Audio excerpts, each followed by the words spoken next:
여러분, 돈에 대해서 신앙생활 하면서 하나님을 믿고 하나님과 돈을 우리가 두고 볼 때에 여러분 어떤 식으로 이 돈 문제를 해결하고 살아갑니까?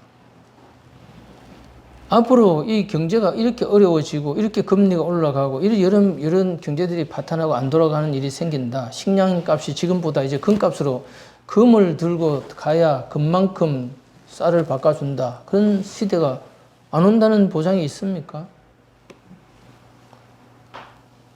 이제 머지않아 가뭄이 온다고 그렇게 하죠.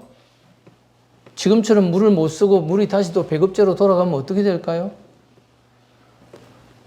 이런 세월이 언제까지 계속되리라고 생각합니까? 저는 군대를 나와서 신학교 장학금을 주겠다는 것도 거절하고 부모님들을 위해서라도 내가 좀 더 일을 해야 되겠다 생각하고 외항선을 6년 동안 탔습니다. 6년 동안 외항선 항해사 생활을 하면서 단 한 달치도 그 월급을 제가 가져본 적이 없습니다. 왜냐하면 외항선 선원의 월급은 집에서 수령을 하고 집에서 관리를 하기 때문에 제가 결혼 전이라 그렇게 할 수밖에 없었습니다.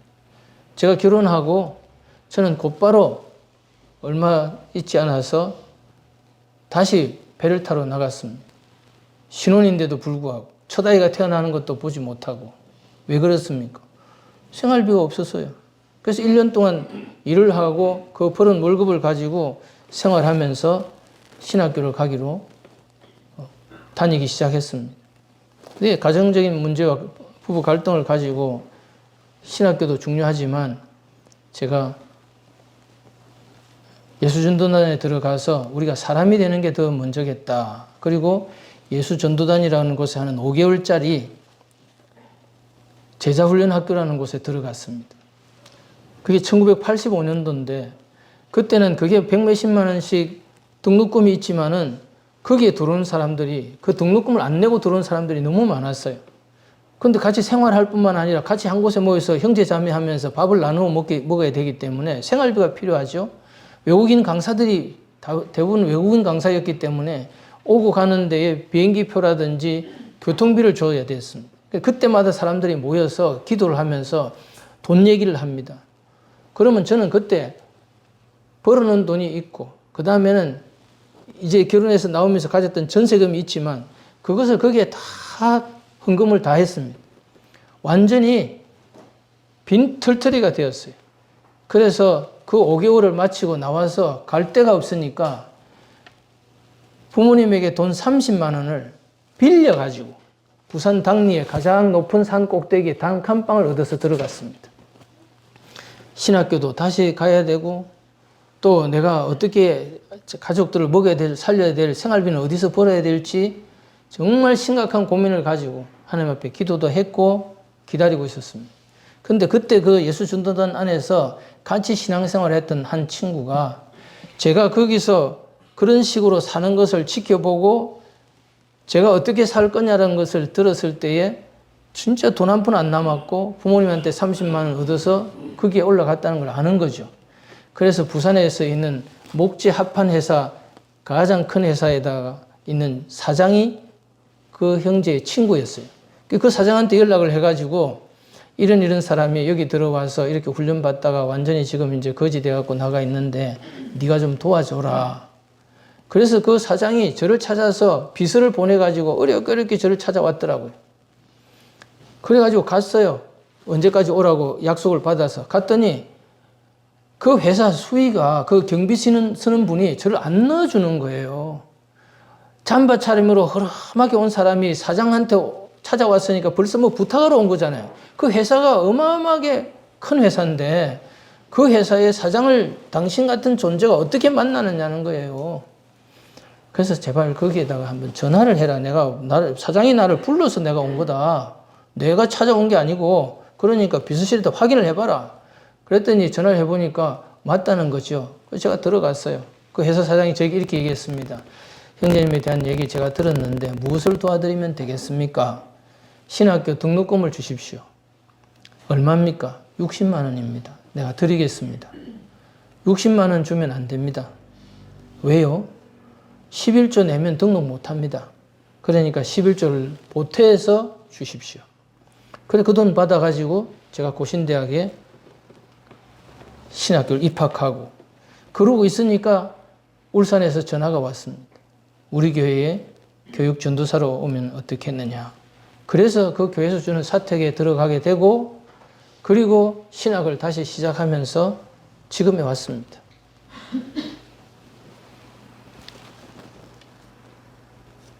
신학교를 6년 동안 다니면서 한 번도 제 손에 돈이 있어서 등록금을 낸 적이 없었습니다. 매번 하나님 앞에 기도하고 매번 등록금을 하나님이 극적인 방법으로 채워주셨기 때문에 신학교를 마쳤습니다. 저는 신학교를 졸업하고 난 뒤에 거제도 옆에 있는 작은 섬에 첫 목회지로 갔습니다. 저 혼자 담임하는 교회, 시골 교회를 다니면서 갔습니다. 그때 받던 월급이 20만 원입니다. 어떤 분이 저에게 2천만 원이 넘는 돈을 헌금을 했는데 하나님 앞에 기도를 드렸어요. 하나님 이 돈을 어떻게 쓰면 좋겠습니까? 하나님이 저에게 분명한 감동으로 이렇게 얘기를 했습니다. 어떤 어느 선교회에다가 보내라. 많이 싸웠습니다. 하나님, 저는 이북에서 혼자 내려와가지고 평생을 가난하게 살고 집도 없고 빚더미만 앉아있는 이런 인생을 살아와서 돈도 없고 땅도 없고 집을 준 적도 없는데 왜 저에게 이러한 돈이 왔는데 남에게 주라고 그렇게 시킵니까? 하나님이 그의 말씀을 안 하세요. 한 달을 기도했어요. 하나님이 원하신다는 걸 확신을 가지고 그 2천만 원을 보냈습니다. 2천만 원이 저에게 얼마나 돈인가? 20만 원 월급을 받는 사람이 2천만 원을 보낸다는 것은 100개월치 자기 월급을 다 헌금하는 겁니다. 여러분 한 달에 수입이 얼마입니까? 그걸 100개월치를 지금 낸다고 헌금한다고 한번 생각해 보세요.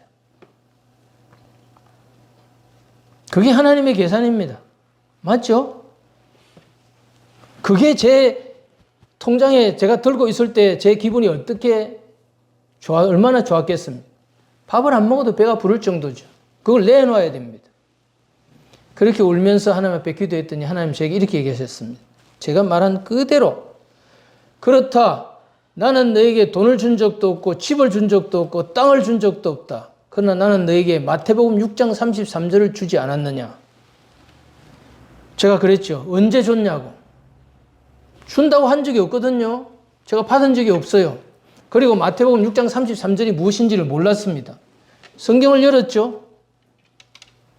너희는 먼저 그의 나라와 의를 구하라. 그러면 이 모든 것을 너에게 더하시라. 뭘 먹을지, 뭘 마실지, 뭘 입을지 걱정하지 마라.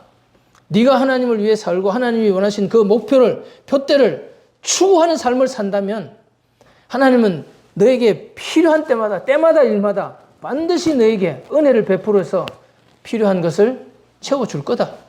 가난하게도 맙시고 부자가 되게도 말 안 하겠지만은 필요한 것은 반드시 채울 것이다.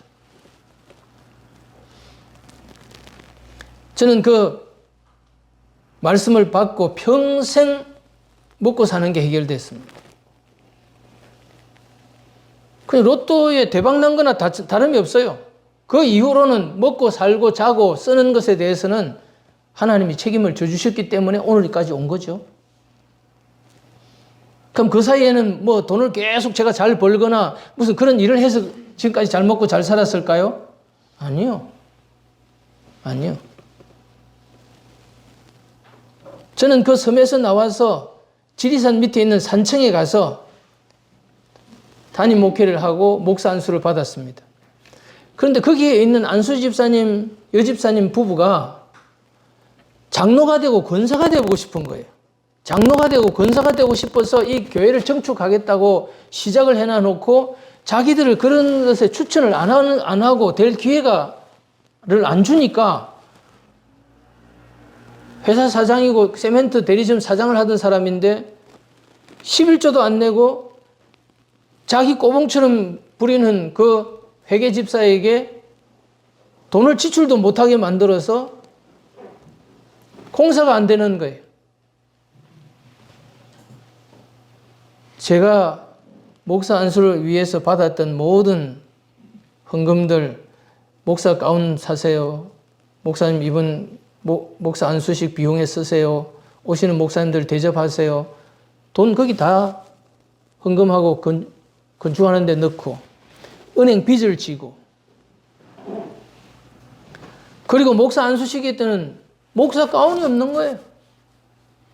그래서 거기서 멀리 떨어져 있는 다른 목사님한테 가가지고 가운 좀 빌려주세요. 그래서 그 가운을 빌려 입고 제가 목사가 됐어요. 그래서 저는 늘 그런 생각을 합니다.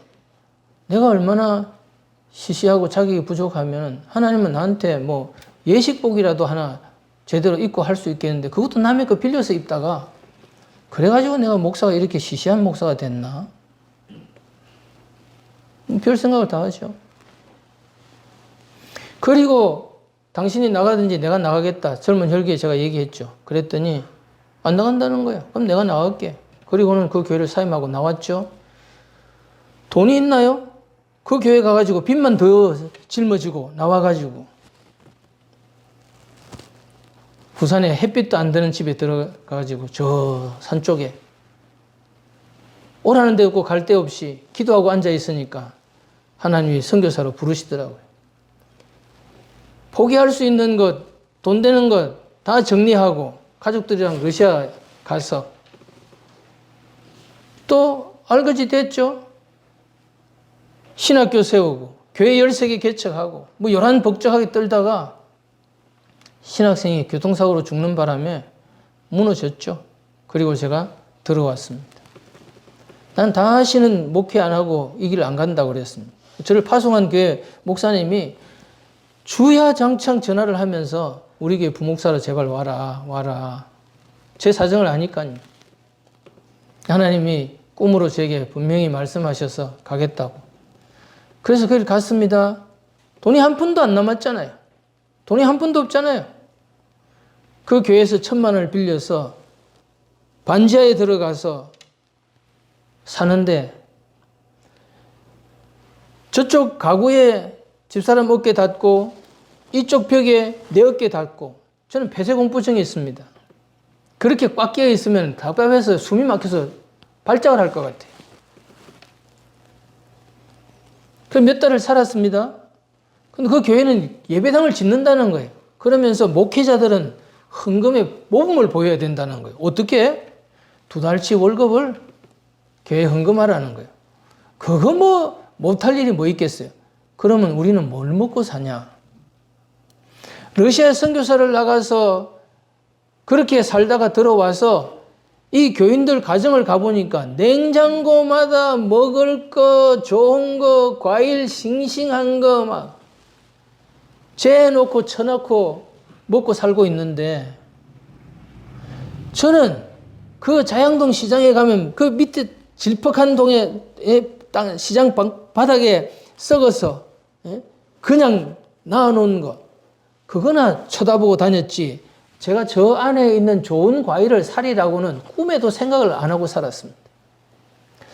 어떻게 예수님 믿는 사람이 같이 주님 안에 은혜 받고 같이 목숨을 걸고 주님을 위해서 살자고 하는 이 사람들이 저 사람은 저렇게 배 터지게 좋은 걸로 피둥피둥하게 잘 먹고 살고 나는 어떻게 이렇게 썩어가는 것들을 주워서 먹고 살아야 되나? 그런데 나에게 2달치 월급을 헌금하라고? 좋다. 집에 있는 책들을 다 싸질머지고 교회에다 갖다가 퍼버리고 너거 같은 인간들이 신앙생활하고 산다면 너희끼리 잘 먹고 잘 살아라. 나는 오늘부로 끝낸다. 그걸 끝냈죠. 이제 내 식구 먹고 살아야 되니까 제일 먼저 뭘 했느냐. 은행 청원경찰 어디에서 정보지만 뒤지는 거예요. 가니까 60몇만 원 주더라고. 63만 원인가요? 내 식구가 그걸 가지고 어떻게 먹고 살아요? 못 사는 거죠. 그럼 투잡을 뛰어야 되잖아요. 언제? 밤 12시부터 새벽 6시까지 베니건스라고 하는 외식업 식당에서 청소하러 가는 겁니다. 기계 덜덜덜덜 하는 거 하고 이렇게 대리석을 쫙 닦아요. 그 다음에 스테이크 먹고 난 그 쇠창살에 붙어 있는 걸 닦기 위해서 쇠 이 철판을 가지고 쫙쫙 밀어내야 됩니다. 그래야 다음 이 스테이크를, 고기를 잘 굽을 수 있기 때문에.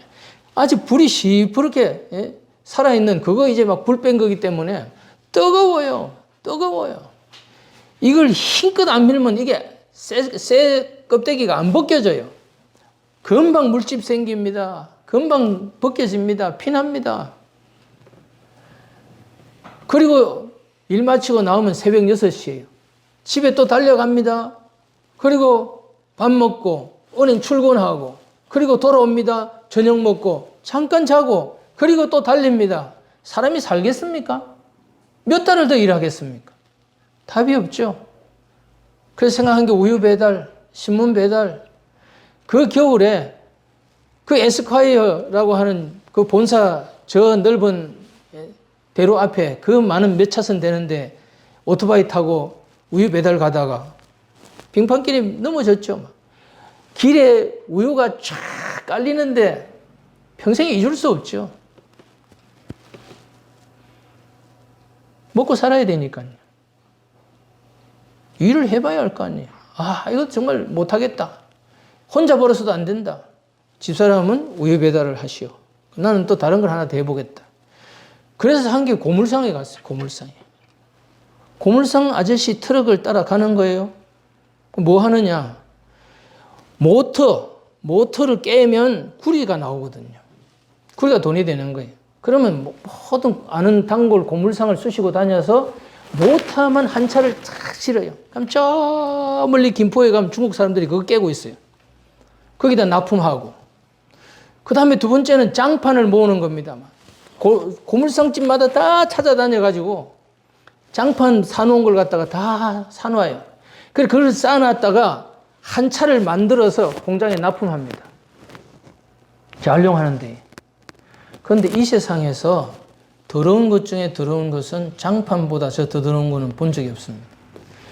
장판 밑에 신문지 깔아서 다 썩은 것들, 바퀴벌레 죽은 것들, 세멘트 가루들, 애 똥기저귀, 뭐 온갖 더러운 것, 온갖 쓰레기들 장판 밑에 다 집어넣어가지고 그거 팔아놓은 걸 갖다가 이 아저씨는 위에 가서 정자로 착착착착 쌓아야 되고 저는 밑에서 그걸 올리면 그걸 다 덮어 쓰는 거예요. 너무너무 매일 그 작업할 때는 정말 지옥을 한번 왔다 가는 것 같아요. 그 다음에는 아크릴. 이 간판들 중에 아크릴을 그 녹여서 재활용하거든요. 근데 그거는 깨지면요, 삼각형으로 쪼삣쪼삣해요. 뭐, 그건 잘라놓은 게 아니기 때문에 깨지면 날카롭습니다. 그 포대에 넣으면 그거 다 삐지고 나와서 들고 가면은 살 자르고, 그리고 옷 찢어내고, 그 아크릴 모아서 그거 한 차 또 갖다가 납품하는 날에는 전쟁입니다. 피 흘리는 전쟁이죠. 그것도 그렇게 오래 못했어요. 왜? 그 아저씨가 위암에 걸려가지고 돌아가시게 돼가지고. 그 다음 일을 찾았죠. 카드를 끊어가지고 트럭을 하나 사가지고 이제 생수를 배달해 보려고. 목천 생수라는 게 있어요. 생수 통이 이렇게 있으면요, 그거 제법 무거워요. 근데 생수 배달하는 분들 보면요, 간단합니다. 그거 뭐가지 하나 탁 잡고, 어깨 딱 잡고, 그거 하나 딱 잡고, 옆에 딱 차면은 막 3층, 4층을 딱딱딱 올라가지고 딱딱 놓고 딱 나오고 이렇게 하거든요. 그런데 저는 그거를 안 해보다 하니까요, 무게가 휘청거리고 이 중심이 안 잡히는데 이거를 하나 휘어 잡으면 이 뒷놈이 나를 뒤로 잡아당기는 거예요. 앞을 가야 되는데 이게 앞을 가지질 않는 거예요. 아, 이 짓을 얼마나 더 하겠어요? 아, 이거는 내가 감당할 수 있는 직업이 아니다. 그래서 그때 순간에 하나님이 또 희한한 분을 만나게 했어요. 어떻게 하느냐? 고물상 수집을 하게 한 거죠. 이걸 납품하는데도 알고. 그래가지고 그 트럭에다가 스피커를 달고 다니는 거예요. 온 천지 막 서울 전역으로 경기도로 막 다 쑤시고 다니는 거예요. 냉장고 삽니다. 컴퓨터 삽니다. 고장난 테레비 삽니다. 에어컨 삽니다. 하루 종일 그거 하고 다니는 거예요. 그거 모집해가지고 갖다 팔고 돈이 짭짤하게 돼요. 그 돈은 어떻게 하냐. 지금 우리가 교회 예배당 정축한다는데 그 교회 돈 1,000만 원을 우리가 지금 깔고 앉아 있잖아요. 100만 원이 모아지면 100만 원 갖다가 갚고 또 100만 원 모아지면 100만 원 갖다 갚고 50만 원 모아지면 갚고 그래 다 갚았어요. 그것도 돈을 좀 벌만 하면은 그걸 그냥 안 둡니다. 무언가를 누명을 뒤집어 씌워가지고 저한테 그 사람들이 당신 납품 안 받겠다. 그럼 끝났잖아요. 그래서 간 게 뭐냐? 폐지 수집하는 분의 기사 겸 일꾼으로 간 거죠. 폐지는 어떻게 하냐? 서울에 가면은 인쇄소 골목이 있어요. 그 서울에 뭐 팜플렛이나 뭐 이런 인쇄물들이 유통되는 그 인쇄물을 하는 그런 집단이 있다고요. 많은 거기서 인쇄하고 남는 것 잘라낸 것들 종이들 다 모으고 그 다음에 크라운 출판사에 가서 그 출판사에 책 만들어내고 책 잘라낸 그것들을 다 종이들 모아가지고 이만한 자루에 넣습니다. 100kg 더 넘어요.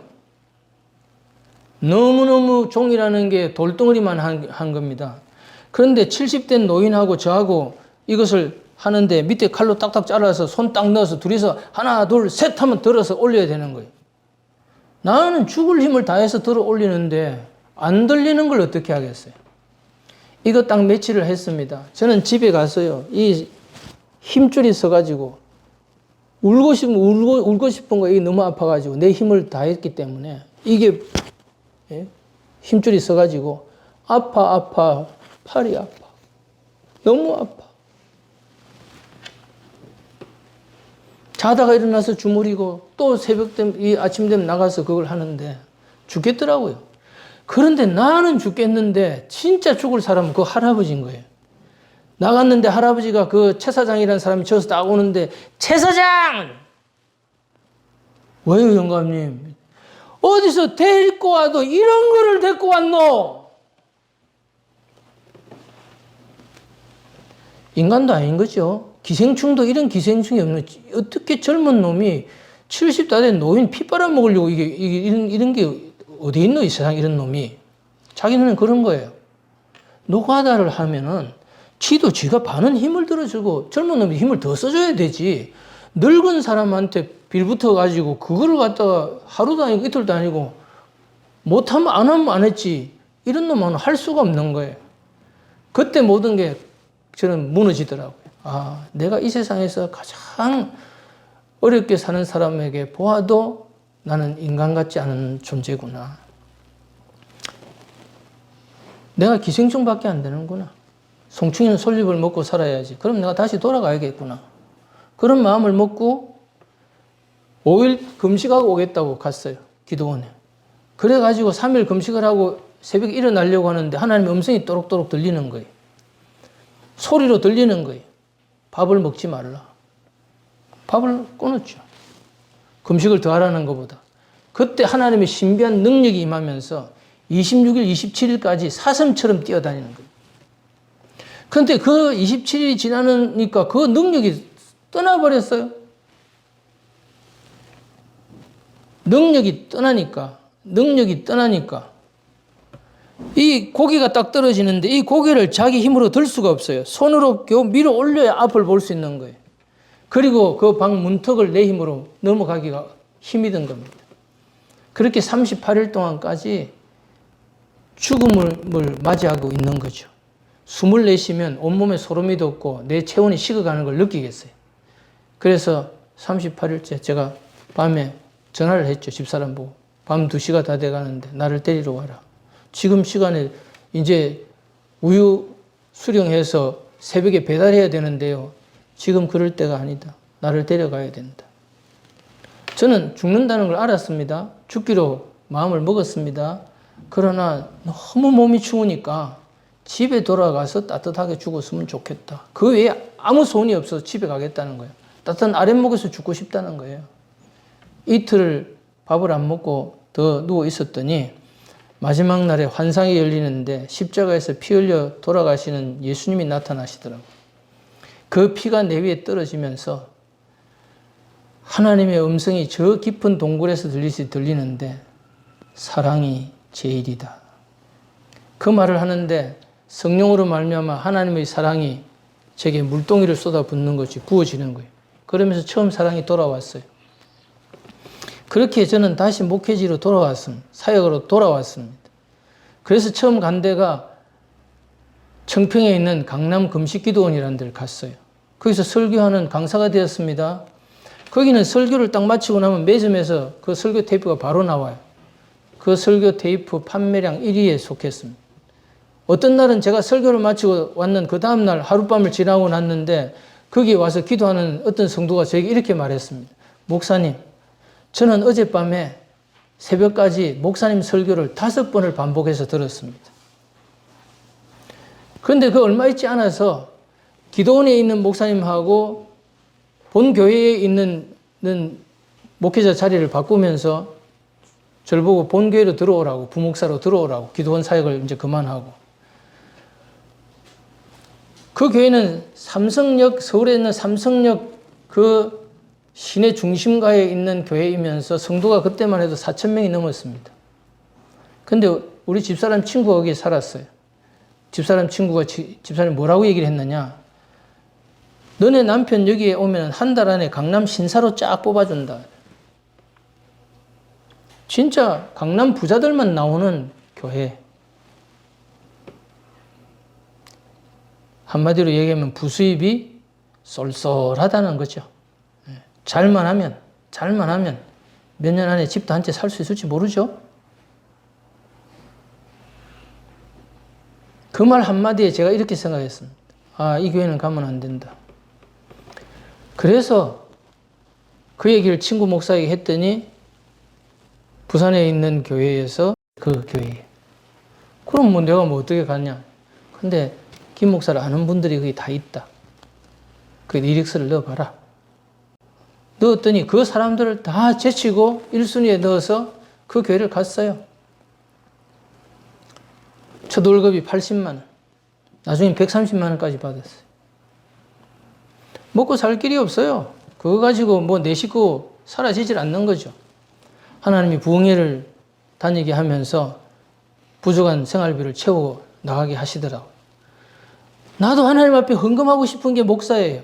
돈이 없어요. 할 수 없죠. 그러니까 신장을 기증하고 싶은 마음이 드는 겁니다.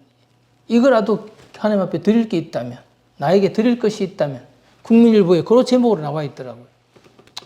이거라도 내가 하나님 앞에 드릴 수 있다면 드리고 싶다.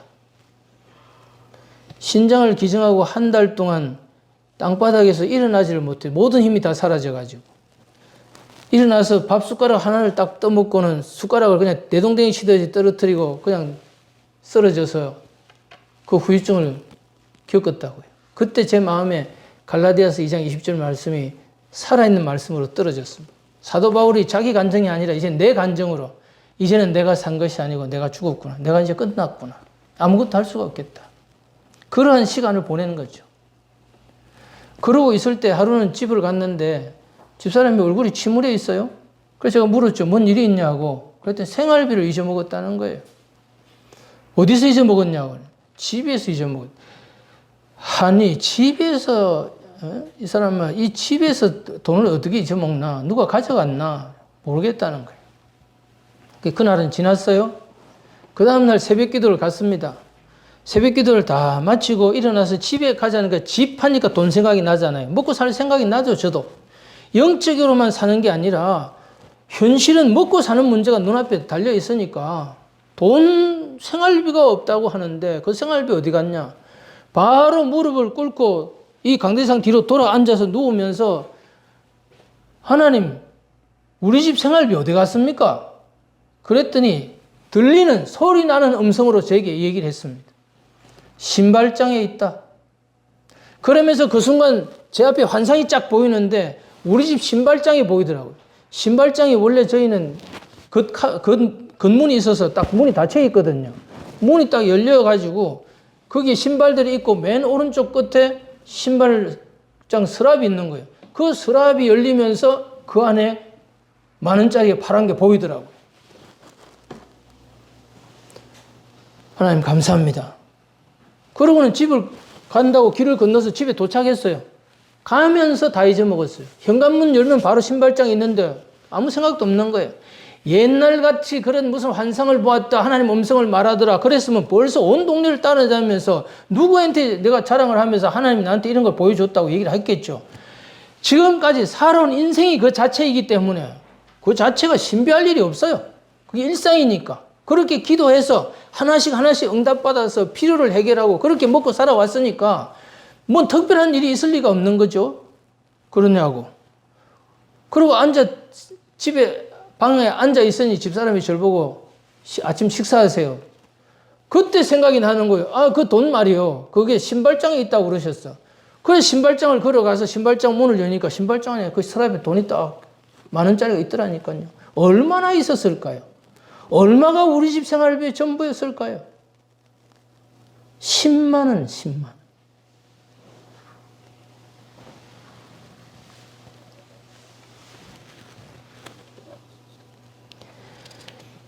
하나님 믿는다고 해서 우리가 신앙생활하고 무엇이든지 기도하고 구하는 것을 주님이 주신다.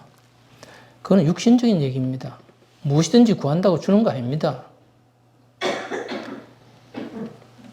이 성경은요, 의학책도 아니고 법률서적도 아니고 역사책도 아니고 구원에 관한 책이고 영생에 관한 책입니다. 그러면 이미 보이지 않는 전제가 있어요. 전제가. 요한복음에 이렇게 얘기하죠. 15장에 뭐라고 말합니까? 너희가 내 안에 거하고 내 말이 너희 안에 거하면, 내 말이 너희 안에 거하고 너희가 내 안에 거하고 내 말이 너희 안에 거하면 무엇이든지 원하는 대로 구하라. 영생을 위해서, 네 구원을 위해서 유익하고 필요하다면 무엇이든지 준다. 그게 그 말 뜻이라고요. 그 말을 그 앞에 전제 조건은 다 빼버리고 육신에 속한 사람들은 뭐든지 달라 하면 뭐든지 주는구나. 어떤 놈이 성경을 그런 식으로 가르쳐요? 성경이 무슨 책인지도 모르고 거기에 그 말하면 그 말이 그 말이라고요? 그건 전부 다 육신적으로 인간적으로 문자적으로 해석하는 겁니다. 하나님이 예수님이 그 말을 할 때 무엇이든지 원하는 대로 구하라고 할 때 앞에 전제를 달았잖아요. 그거 다 빼먹고 뭐 단지 달라고 하면 그냥 줍니까? 그럼 우리 뭐 돌아가면서 매달 한 번씩 로또 1등으로 걸리지. 그런 일이 일어났다는 적을 본 적 있습니까? 그럼 성경이 틀렸든지 하나님이 거짓말을 하든지 아니면 우리가 해석을 잘못하는 거 아닙니까? 그런데도 여전히 이 기독교 교회 안에서는 뭐든지 원하면 하나님 구하면 기도하면 주신다 이렇게 말을 한다는 거예요. 그게 우리 실제 체험에 맞는 말입니까? 그럴 리가 없죠. 그러나 하나님이 은혜 안에서 돌이켜보면 지금까지 살아오는 동안에 하나님이 필요를 채워주지 않냐고 일마다 때마다 나를 돕고 함께 해주지 않은 적이 없다는 사실입니다. 그게 무엇이든지 돕는 거죠. 구하는 것과 생각하는 것에 넘치도록.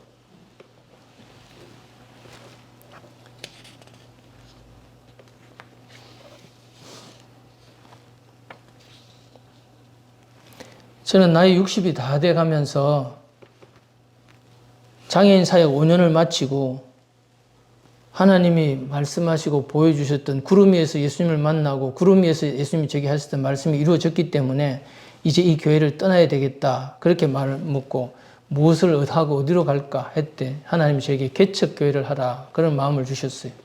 그래서 교회를 개척하기로 했습니다. 그래서 집사람 보고 제가 이렇게 물었습니다. 우리가 가지고 있는 돈이 얼마 되냐고.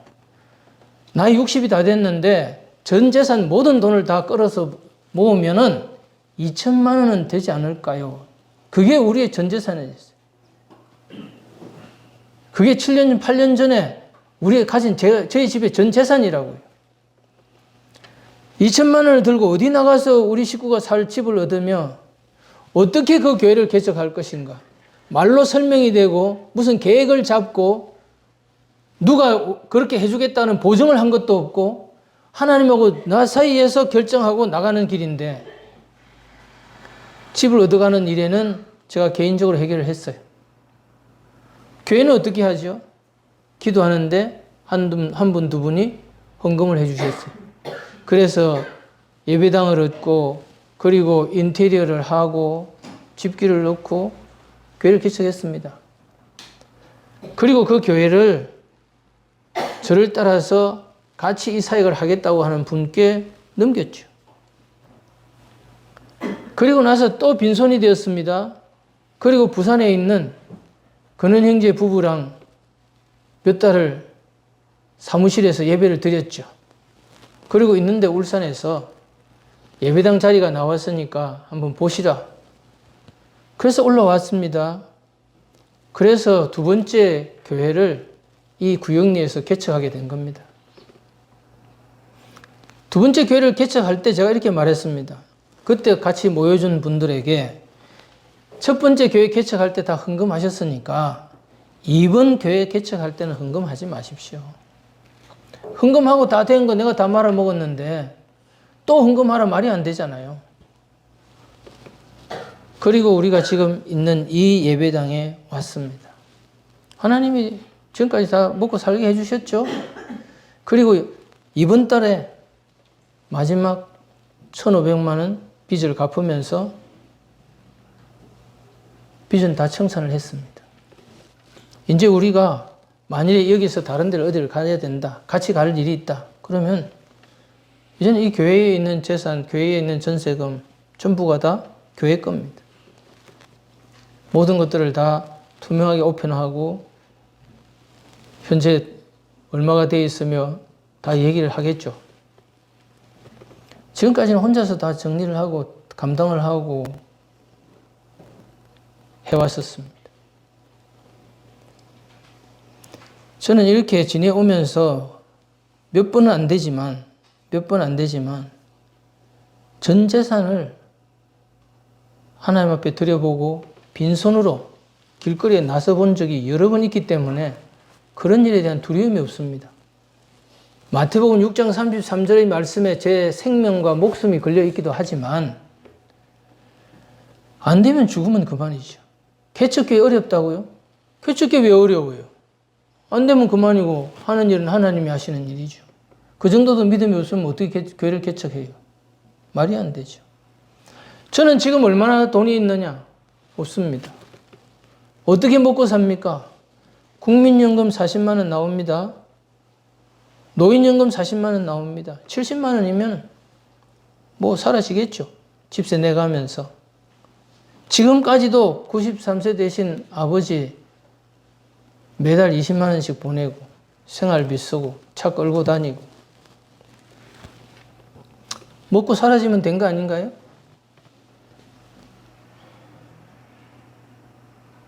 구차한가요, 제가? 제가 한 번도 구차하거나 그런 문제를 갖고 어려움 겪는 거 보신 적 있습니까? 여러분과 같이 있으면서 내가 차가 필요하다, 이런 차를 살 것이다, 이런 색깔로 살 것이다. 차가 오잖아요. 그분에게 제가 차를 사달라고 했을까요? 차가 없다고 얘기를 했을까요? 하나님이 아세요. 그렇게 안 살아왔어요. 그렇다고 그 중간에 제가 부끄러운 일을 안 했다거나 하나님을 믿지 못하고 제가 실패한 그런 일이 없다거나 그런 게 아니에요. 있었어요. 정말 창피하고 일생에 부끄러운 일들도 있었어요. 그러나 지금까지 그렇게 살고 있습니다. 마지막 시대에 우리가 어떻게 살아야 하느냐, 가진 돈이나 재산으로 산다는 건 아무 의미가 없습니다. 진정한 믿음으로 하나님 한 분을 바라보고 주님의 약속이 분명하다면 그걸 가지고 믿음으로 추구하고 있는 동안에는 하나님은 우리의 먹고 살 것을 반드시 책임진다. 정말 이 세상에 식량이 다 말라버린다고 한다면 하늘에서 만나를 내려줄 겁니다. 용광로에 들어가서 7배나 뜨겁게 했는데 거기서 살아나오고 사자굴에 들어가서 굶긴 사자 속에서 살아나온 것처럼 하나님이 우리를 아직 안 데려갈 때가 됐다면 우리한테 여기에 원자폭탄이 틀어져도 우리 살아날 겁니다. 그게 우리의 믿음이라는 건 매우 중요합니다. 지금까지 영상 시청해 주셔서 감사합니다. 영상이 유익했다면 구독, 좋아요를 눌러주시고 지인들을 초대해 주셔서 함께 은혜 나눠주세요. 여러분의 작은 섬김이 하나님이 기뻐하시는 복음의 씨앗이 됩니다. 예수님의 이름으로 사랑하고 축복합니다. 또 만나요.